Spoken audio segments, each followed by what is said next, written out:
Okay. Well, first of all, Vanderbilt and Coach Drew, I thought they came in and they played their tails off. They had a great first half, and defensively we couldn't do anything with them. I thought the second half we were a lot better, and we had a nice little rhythm in the game with our defense. I think they made 2 buckets to start the second half, and I thought our defense was really engaged. And those were like on stickbacks or offensive rebound. But I've been around in this business long enough to know when you come off of an emotional win, which is what we did. As a coach, you worry about that next game in terms of how your team's going to come out. And I thought we came out. We didn't have that energy that we've been playing with on defense. We didn't, and then it transferred the same way on offense. We went a while without scoring, and then of course Isaiah. Once the tempo picked up, I thought he was able to get a nice rhythm. Dan got to the free throw line. They packed it in there on him, so he was able to get to the free throw line. And we got some of their guys in foul trouble. I thought that was big in the first half. The Lee kid was a really good player. Then I thought coming out in the second half, I thought our energy was a lot better. Was a lot better. And in SEC games, everybody's good. They got a talented team, and the 3-point line always keeps you in game. They got an and one, then I think they made a couple of threes, and before you know it, a 10-point lead kind of evaporates. And so now it's back and forth, and the team that makes plays is going to have a chance to win. I thought we did had some big plays defensively. Gabe's steals a big steal for us. And then I thought the shot to Keyshawn was big. And I thought these guys, again, I thought they took another step in terms of really becoming the team we want to be. They didn't panic. They had their poise, and again, so it was a good win for us. And appreciate our fans. They were fantastic. They stayed in there till the game was over. And just think about Keyshawn, a freshman. He turned it down earlier, that same shot, and then he nails the biggest one. And of course, free throws was the difference in this game tonight. You think about the free throw line and our defense, especially in the second half.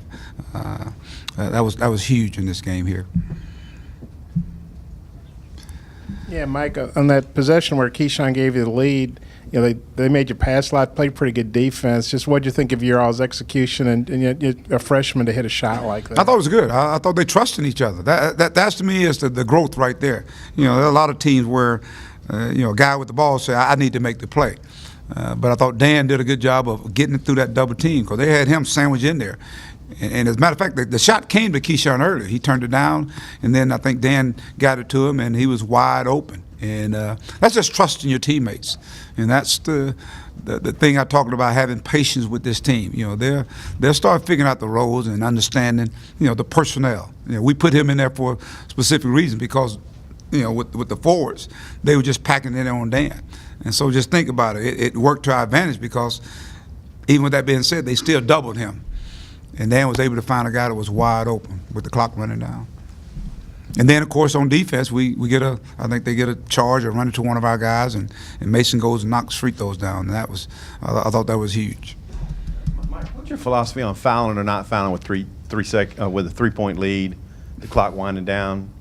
You didn't do it tonight. I said it's game situation. I said that last time. So it's the same question you asked me. We played somebody else. And why I say it was the situation. They were getting offensive rebounds. They shot the free throws sometimes so bad that they were getting offensive rebounds. So sometimes you can outcoach yourself. So I say, you know what, we're going to guard these guys. We had no timeout, so we were just going to guard him. And he makes it. But just think about and they were getting off. There were some things coming off there, and just can you imagine getting off the free throw line? They get it, and they kick out the guy. Now he makes a 4-point play. So it's just situation. It's just the game and situations.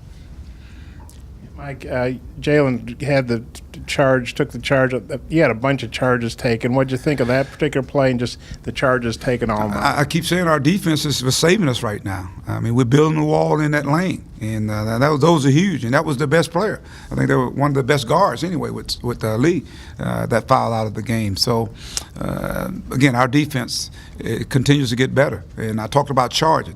I don't know how many charges he's taken. It's probably 1 or 2. I don't know. No, that was Jalen. He's probably taken 2. Jalen Harris, that is. That was his 3rd. See, it's getting contagious. You think about Gabe, he took some. Isaiah took some tonight. So again, we're building a wall around that. You know, Vanderbilt's a team. They're either going to shoot a three or they're going to get layups. And I thought we did a good job of getting our bodies in there and squaring up. And those are big plays because it put fouls on those guys again. Coach, how did you feel about your team's performance on the glass tonight? I think at times we could have been better. I think we had some offside rebounds that they got and tipped it in there. I keep saying we got our guards got rebounds. I thought Jalen had 5, Isaiah had 4.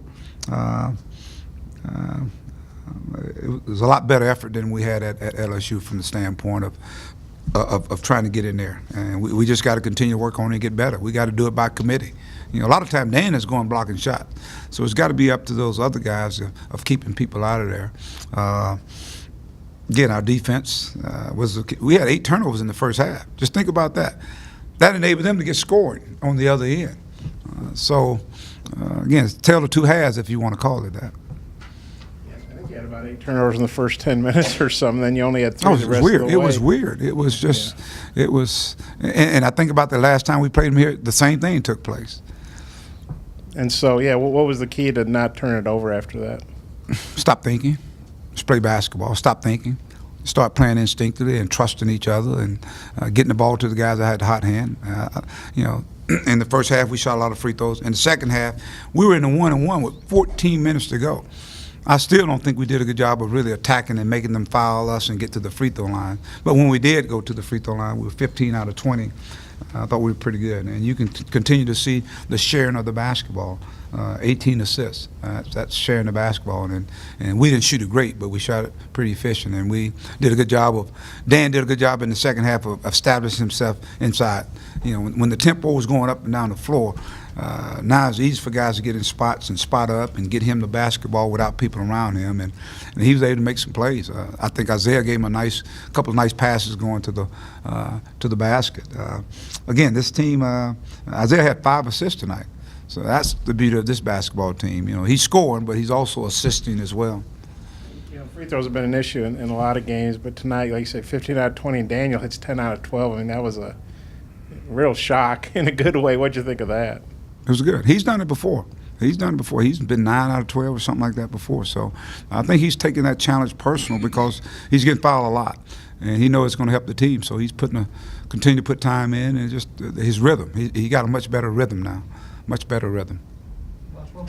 And you guys have had a lot of close games. Now you've won these last 2. Do you feel like all those close games helped you these last 2, or how'd they help you? And you've won 4 straight conference games now, over 500s. How do you feel about what you're doing right now? Well, you got to learn. You got to learn from them. I think you learn from your failures. Most times, in life, that's what you learn from. You learn from your failures. So now we just learning how to win and learn how to make plays, staying poised, trusting one another.